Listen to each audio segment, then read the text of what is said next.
Falta também a gente mapear o crescimento do endividamento, que isso, eu diria que isso que é o termômetro, porque o nível de endividamento é o que vai determinar, nível de endividamento e juros é o que vai determinar o quanto mais de fôlego o governo tem fazendo essas besteiras que ele está fazendo.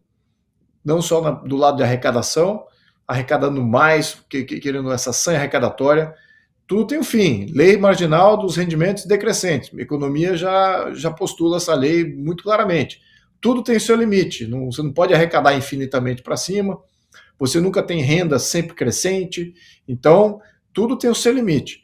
E a questão arrecadatória tem o seu limite e também o nível de endividamento com o atual nível de juros é o que vai determinar.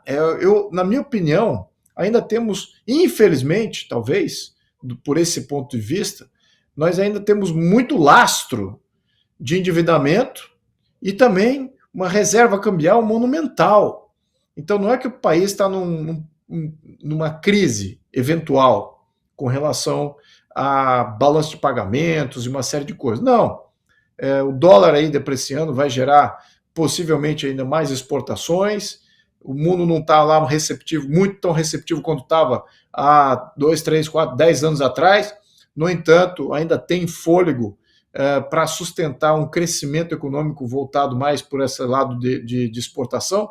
Então, o Brasil ainda não está naquela crise. Agora, a tendência, todas essas decisões tomadas do jeito que é projetado para frente, significa crise na certa. Vai bater o ponto em que não vai conseguir sanar o crescimento do endividamento, não vai poder crescer mais o quanto se endivida, não podendo aumentar o nível de endividamento, vai ter que imprimir papel moeda. Se ele não fizer isso, vai ter que cortar gastos, mas sabendo que esse governo é muito ruim de cortar gastos. Então é crise se aproximando. Em que momento que isso vai acontecer? Acho que essa que é a questão aqui. Podemos fazer uma regrinha de 3, né? Quanto que a gente consegue sustentar do mercado. Opa, tivemos um problema ali com o sinal do Luiz Felipe. Assim que restabelecer, a gente retorna com ele. A gente falou dos impostos, né? E já tem aqui planos de mais impostos. O perfil The Investor traz a notícia de um plano aí para mais impostos sobre operações na Bolsa de Valores. E eles estão chamando até de imposto sobre prejuízo. Ou seja, qualquer operação que você fizer na Bolsa vai te gerar um imposto. Em análise na Câmara, o PL 724 de 2024 institui uma alíquota fixa para todas as operações na Bolsa de Valores, independente de ganho ou prejuízo. Ainda é só um projeto. E a próxima imagem, o valor econômico, traz também uma ideia que sempre aparece, por enquanto ainda não foi aprovada, de estudar, o governo estuda taxar fundos imobiliários e fiagros, né, que são os fundos do agro. Dizem fontes, as famosas fontes. O Luiz Felipe já foi restabelecido, vamos ouvir a conclusão do comentário dele. Então, esses pontos, acho que você trouxe agora, são também importantes.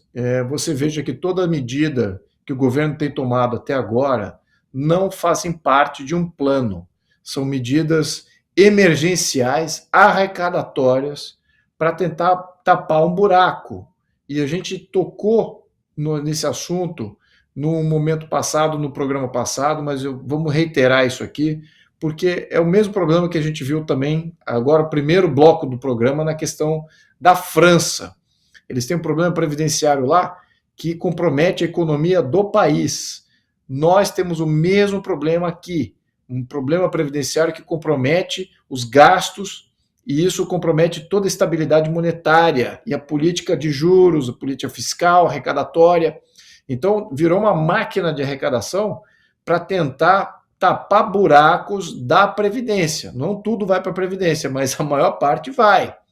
E isso que a gente tem que começar a discutir isso, tá? Em profundidade, aproveitando que o Bruno Musa está aqui, porque precisamos de um plano para fazer uma reforma de verdade da Previdência. Não é aquilo que fizemos lá em 2019, não. Então, o governo está com a Previdência aqui no pescoço a todo momento, que é um problema estrutural, não é exclusivo desse governo. No entanto, ele apoia uma previdência estatal obrigatória, perdulária como a nossa. E temos um problema agravante, que é o do próprio governo. Aí sim, que é discricionário do governo, que é os gastos que ele incorre, não só para manter governabilidade, mas para manter os amiguinhos do poder e eles próprios muito felizes no poder, né? Gastando aí com as oligarquias, com construções, com PAC, com plano de aceleração do crescimento, que é um absurdo, muito parecido com o que tinha no passado, sempre deu errado, só criou elefantes brancos. Então, o governo tem que precisam de outro governo, com esse governo não vai dar certo. A tendência já sabemos, as medidas que ele vai tomar vai gerar uma crise. Aí é que está. Em que ponto em que a arrecadação começa a estancar, por enquanto ele tem tentado aumentar a arrecadação e tem conseguido aumentar a arrecadação. Mas qual é a contrapartida? Os investimentos pararam, os investidores estão saindo do Brasil, temos até informação que um número recorde de milionários estão abandonando a sua residência fiscal, deixando de ser brasileiro, sabendo que não tem uma visibilidade muito grande aqui no Brasil, potencial de manter a sua fortuna ou até fazer novas, então eles saem do país, deixam de contribuir fiscalmente. Então, isso tudo são tendências que só vão agravar o quadro futuro. E certamente, no mês que vem, nos próximos meses, com a tendência sendo essa, o quadro e a leitura vai continuar a mesma. O governo querendo arrecadar de forma emergencial para tapar esses buracos e a situação macroeconômica e até mesmo microeconômica das empresas e das finanças individuais deteriorando. É isso que a gente está vendo agora. Então, não acredito nesse governo, precisamos de um outro governo, não adianta mudar a cabeça do mercadante, ele não vai mudar, o mercadante é isso aí, controle de preço,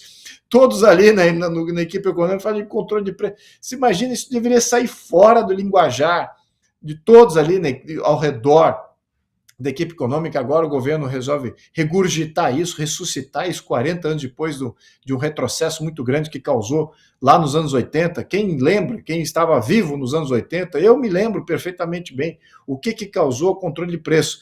Duas coisas, causou hiperinflação, porque faltou um desabastecimento monumental, causou hiperinflação nesses produtos de base e fomentou o mercado negro inacreditável. 30% do PIB ou mais era mercado, não só contrabando, mas era um mercado paralelo, totalmente fora, né, daqui do controle do governo. E é isso que essas medidas geram. Então, enfim, esse governo não vai dar certo não, viu, amigos? Olha, temos que puxar da tomada enquanto a gente ainda está no Brasil e temos sanidade e energia para fazer isso.